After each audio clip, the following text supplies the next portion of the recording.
Je vais vous présenter Dodoc, qui est un logiciel libre et gratuit qui permet la documentation et la collecte de traces dans le cadre d'une activité, dans un tiers-lieu, dans une école, etc. La notion de documentation, elle est là depuis le début. Il y a toujours l'idée dans le Fab Lab, le fantasme de je crée un objet à quelque part et parce que je peux partager un fichier, on va pouvoir fabriquer le même à l'autre bout de la Terre. Donc documenter, c'est important. Et puis Dodoc approche le sujet avec deux temps. Quand on est dans l'événement qu'on fait, on n'a pas envie de documenter à ce moment-là, on est en train de faire, on pense à autre chose. Mais c'est important de capter des informations, capter du texte, des notes qu'on a prises, des photos, des vidéos, des sons, enfin voilà, on capte de la matière.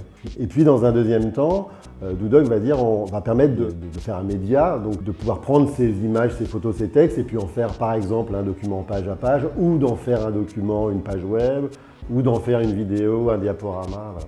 Et cette notion des deux temps permet de mieux de répondre au fait que ça ne casse pas la dynamique qu'on est en train de faire, mais on a assez de matière pour documenter ça. Dans les outils qu'on propose et qui accompagnent Dodoc, on a par exemple un petit boîtier avec 3 boutons, des boutons de flipper. Il y a 2 boutons qui permettent de choisir le mode de capture, photo, vidéo, animation image par image, son, etc.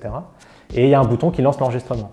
On n'utilise pas de clavier, on n'utilise pas de souris, mais l'intérêt c'est que très vite, on a enregistré quelque chose.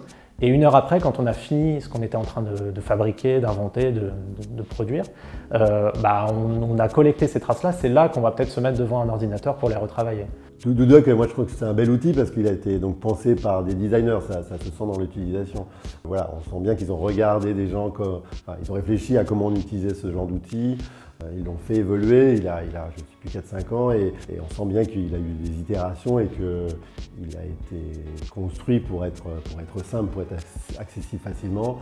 Ils ont fait des résidences avec des écoles, ça montre qu'on peut vraiment l'utiliser simplement et rentrer assez rapidement.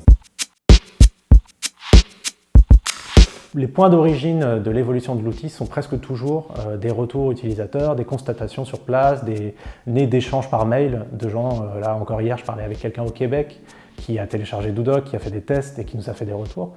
Et donc c'est ça qui donne des idées, c'est ça qui fait évoluer aussi le logiciel. Et donc on n'arrive jamais sur une version complètement finalisée, on est en permanence en train de retravailler, toujours en réaction à des idées qui émergent de lieux très variés. Sur Dodoc, ça va être autant, du coup, comme je le disais, des écoles que des Fab Labs, que des tiers-lieux plus ouverts, associatifs, ou des théâtres, des troupes de théâtre. C'est un usage aussi qu'on a constaté sur le terrain. On s'est mis cette contrainte du modèle libre et gratuit, aussi parce que souvent quand on intervenait dans des lieux, c'était avec de l'argent public, donc il n'était pas question pour nous de privatiser le code. Le modèle économique autour de ça, c'est plutôt celui où, par le biais des outils, on est identifié comme des personnes qui ont les compétences, qui ont les méthodologies pour les faire évoluer.